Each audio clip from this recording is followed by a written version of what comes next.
परमेश्वर के नाम की महिमा होवे।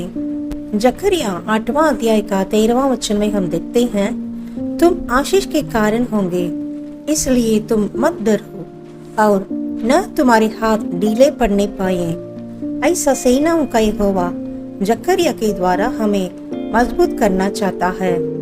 हमें परमेश्वर अन्य जातियों में से अंधकार से छुड़ाकर आशीष के कारण बनाने के लिए चाहता है। इसी के लिए ही उसने हमें उद्धार किया है। इसलिए परिस्थिति को देखकर हमें डरने की आवश्यक नहीं है, थकित होने की आवश्यक नहीं है। परमेश्वर का वचन लेकर आपके हाथों के कार्यों को मजबूत कीजिए। बाइबल में देखते हैं कि साउल ने दाऊद को घात करने के लिए उसके पीछे घूमते रहा।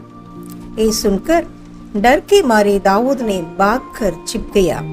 तब शाऊल के पुत्र योनातान उठकर दाऊद के पास आकर उससे कहा, मत डर, क्योंकि तू मेरे पिता शाऊल के हाथ में न पड़ेगा और तू ही इस्राएल का राजा होगा, और इस बात को मेरा पिता शाऊल भी जानता है। ऐसा बोलकर परमेश्वर की चर्चा करके दाऊद को ढाढ़स दिलाया। इसको पकड़ा सामुएल 23वां अध्याय का 16 वचन में हम देख सकते हैं। हम जब कभी परिस्थिति को देखकर थक जाते थे, तब परमेश्वर अपने वचन को किसी के द्वारा भेजकर हमें दृढ़ किया, उसको भूलना नहीं। इसलिए परिस्थिति को देखकर मत डरना, परमेश्वर हमारे हाथों को मजबूत करेगा। पगला सामुएल 30वां अध्याय का 6वां वचन में हम देखते हैं, तो जब दाऊद ने अपने लोगों के साथ सिकलाग में रहते थे, तब अमलेकियों ने आकर स्त्री आदि छोटे बड़े जितने थे सबको बंदी बनाकर ले गया।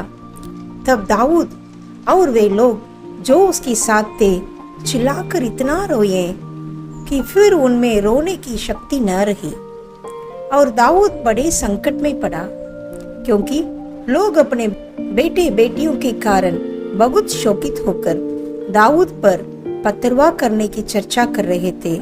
परंतु दाऊद ने अपने परमेश्वर यहोवा को स्मरण करके हियाव बांधा। ये बहुत बड़ी बात है। ऐसा परिस्थितियों में परमेश्वर अपना वचन को भेजकर अपने लोगों को मजबूत करता है। दाऊद जानता था कि मैं कमजोर हो जाता हूँ तो हमारे लोग भी कमजोर हो जाएंगे, मैं थक जाता हूँ तो हमारा लोग भी थक जाएंगे। इसलिए दाऊद ने अपने परमेश्वर यहोवा को स्मरण करके हियाव बांधा। वही परमेश्वर हमारे संग भी है।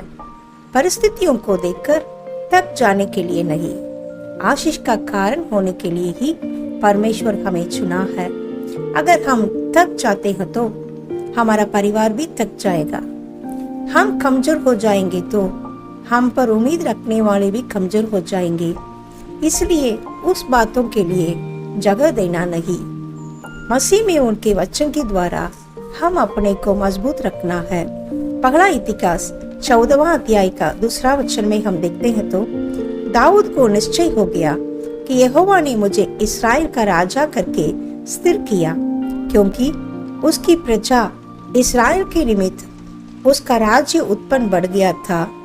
दाऊद ने अभी जान लिया कि लोगों के निमित्त पहले दुख को अनुभव किया, लेकिन वही लोगों के ऊपर परमेश्वर ने उसे राजा बनाया। परमेश्वर दाऊद को इसलिए चुना था कि उसको आशीष के कारण बनाना है। कठिन परिस्थितियों में हम भी परमेश्वर का वचन में अपने को दृढ़ रखना है, दूसरों को भी मजबूत करना है। आमीन।